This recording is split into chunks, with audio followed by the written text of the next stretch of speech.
je vous demande d'accueillir avec beaucoup de chaleur et beaucoup d'enthousiasme Herminie Blondet qui devrait ou qui va nous interpréter des airs de Traviata.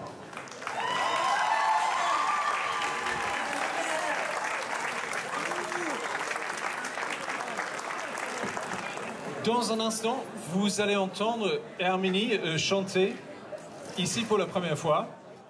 En commençant avec un air qui devrait aller bien dans l'ambiance qu'il y a au fond.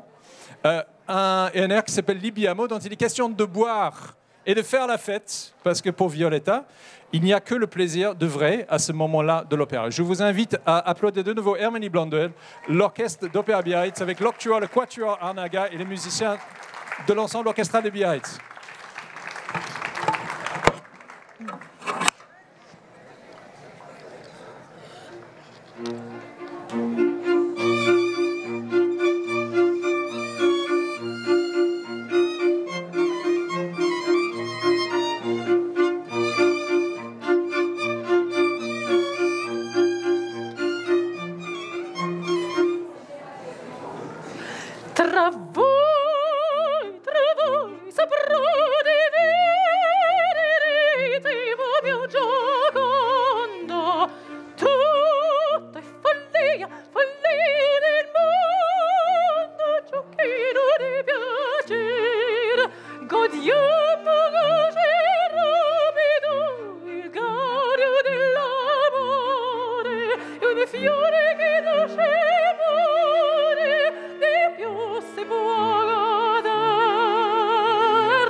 Directement donner la parole aux papotins et notamment Linda qui avait l'air motivée pour poser des questions.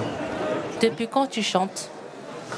J'ai commencé à chanter quand j'avais 11 ans parce que c'était vraiment un coup de foudre que j'ai eu étant enfant pour l'opéra. J'ai toujours voulu faire ce métier et donc j'ai commencé le plus tôt possible à chanter dès l'âge de 11 ans.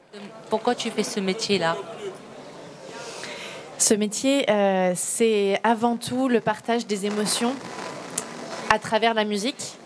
Et en fait, la musique et la voix, c'est notre outil pour créer des émotions. On raconte des histoires en chantant, en fait. Merci beaucoup. Mathias. J'ai une question à te poser. Cette voix sonore, à quoi ça te sert de parfaire? Oh, alors en fait, la voix sonore, la voix puissante de l'opéra, encore une fois, c'est toujours la même chose. Le but, c'est de créer des émotions. Et en fait, avec la voix sonore, la voix puissante de l'opéra, on va faire des vibrations qui vont aller dans tous les corps de tous les gens qui sont là et qui vont ressentir cette voix puissante et sonore dans leur corps et dans leur cœur. et dans quel opéra tu vas chanter exactement? Ce soir, on aura des extraits de la Traviata de Verdi. Et donc, c'est dans la Traviata que t'as cette voix-là. Dans tous les opéras, j'ai cette voix-là. C'est une voix lyrique. Lyrique. Voilà. Ça, je sais pas trop ce que ça veut dire. Ça veut dire que justement, on utilise toute la puissance du corps pour faire sonner et qu'on normalement, on n'utilise pas de micro parce qu'on est dans des théâtres où il y a une acoustique. Mhm. et qu'on utilise tout le corps pour chanter. C'est ça que ça veut dire la voix lyrique. Très bien, merci. Merci à toi. Raphaël. Bonjour. Bonjour Raphaël. Alors la question que je voulais savoir, quand on chante de l'opéra, est-ce que ça sort d'une angoisse qu'on peut ressentir dans le quotidien? Ça, c'est une très très bonne question. Je pense que quand on chante de l'opéra, on peut transcender les angoisses qu'on peut vivre au quotidien, on peut les explorer, on peut les extérioriser. Mais quand on est à l'opéra, c'est pas les angoisses d'Herminie, c'est les angoisses du personnage.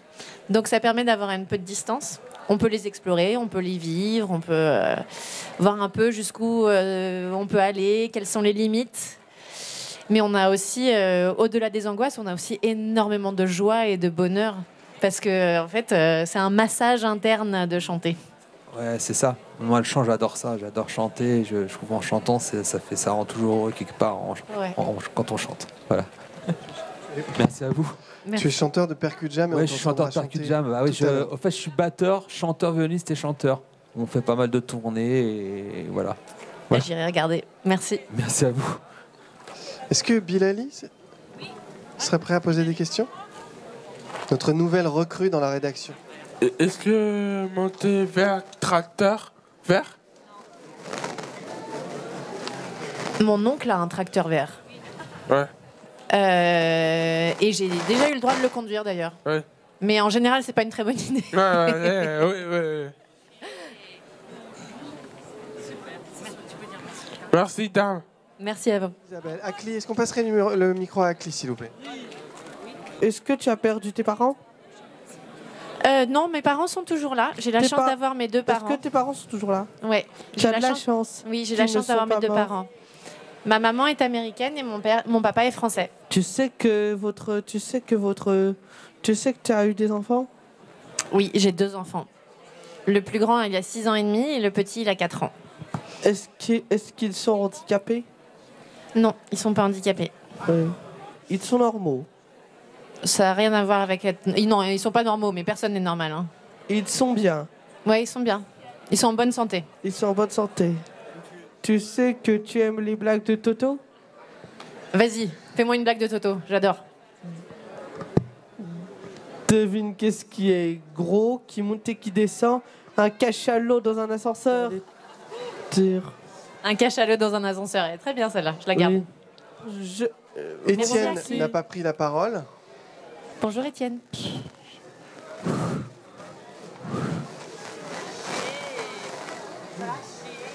Hey, bonjour, chère opératrice, opéra.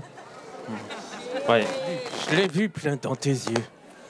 Je l'ai vu que tu étais chanteuse. Moi aussi. Tu l'as vu dans mes yeux, c'est ça? Ouais.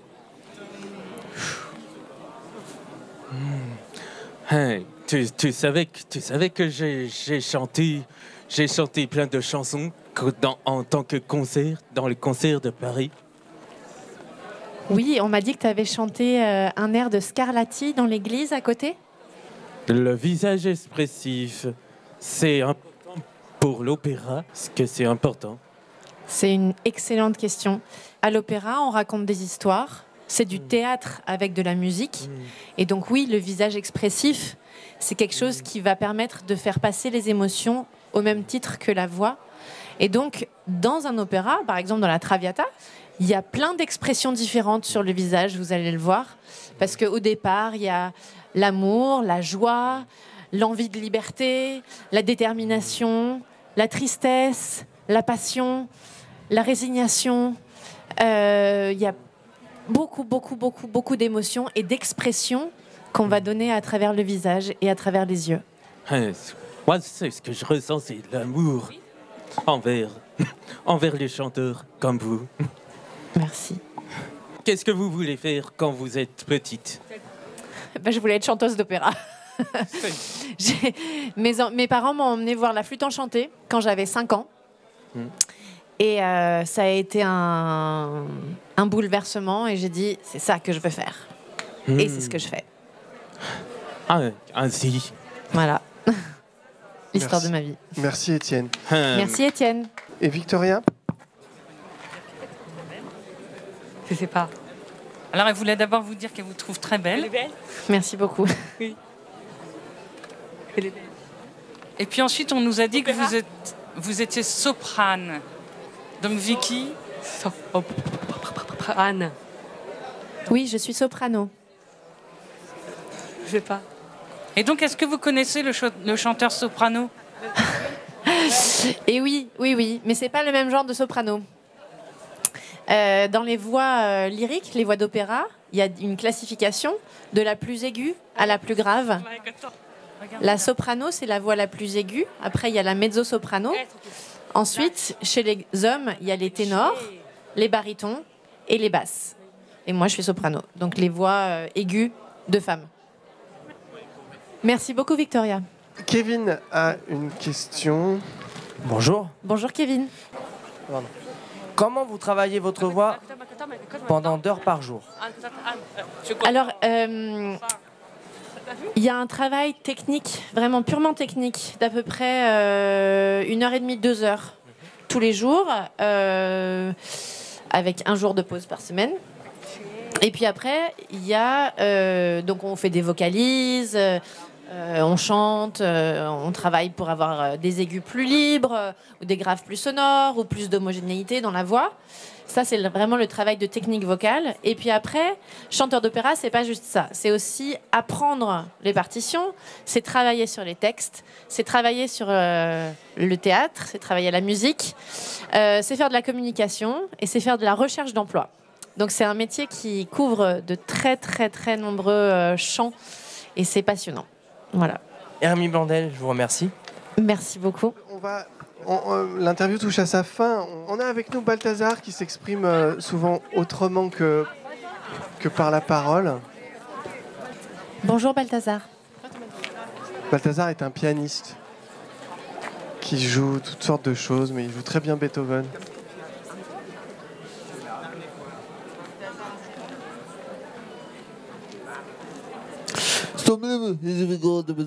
Le vraiment très longtemps, le vraiment qui jouait, qui joue de micro.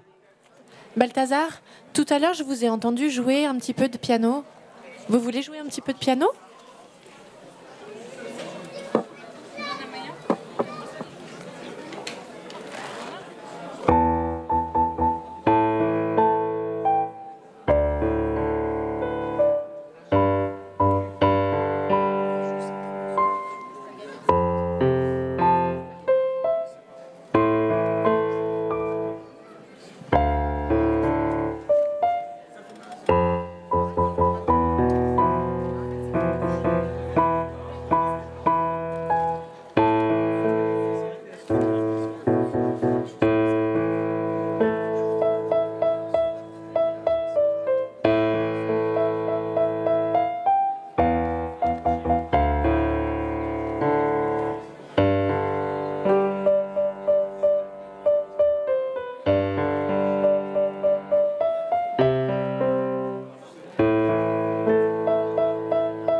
Merci beaucoup. Merci à tous, merci et bravo à vous. C'est un plaisir. On a hâte de vous entendre chanter. Merci. Bravo. Merci.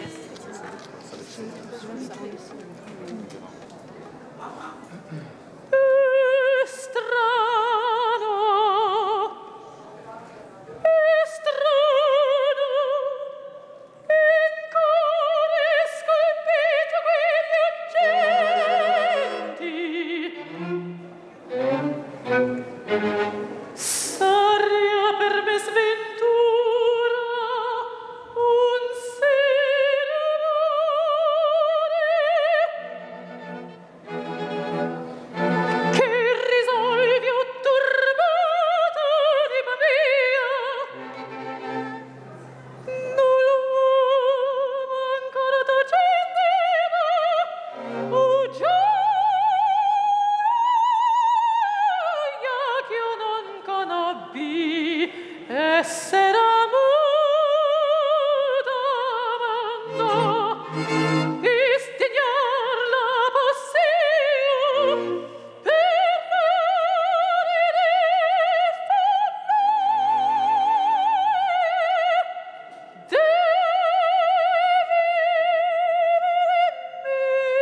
Delizia,